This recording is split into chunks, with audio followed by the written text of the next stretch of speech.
pi cả la đông thu hi kê ca hi lệ pa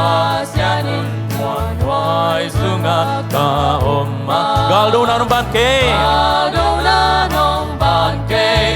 tham gam loam pa wa tung na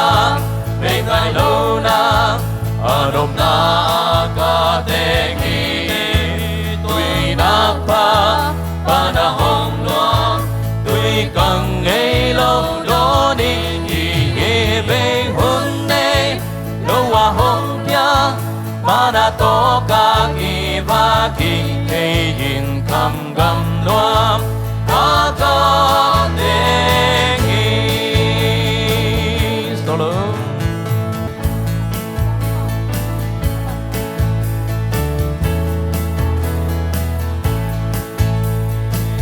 Ui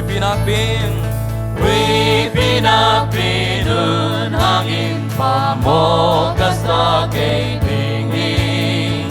Pasyan kun noy hilayin lungwangin kaom hilayan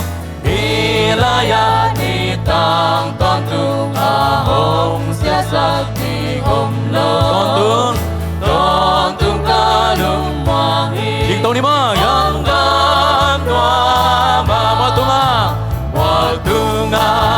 mê kai lâu na anom na ka tengi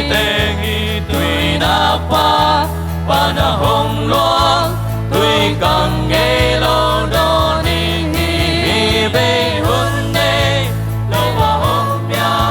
mana to ka ki va ki yin kam gam noa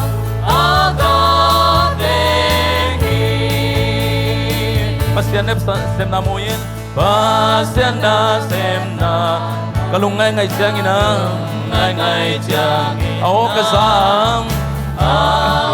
Lampi hong puasa kamuhi Hong puasa kamuhi Pasyang daw kang akina Pasyang daw kang akina Buk na chukatel kini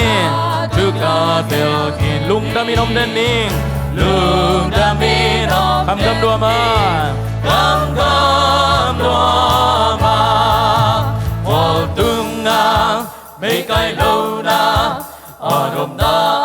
Ca tên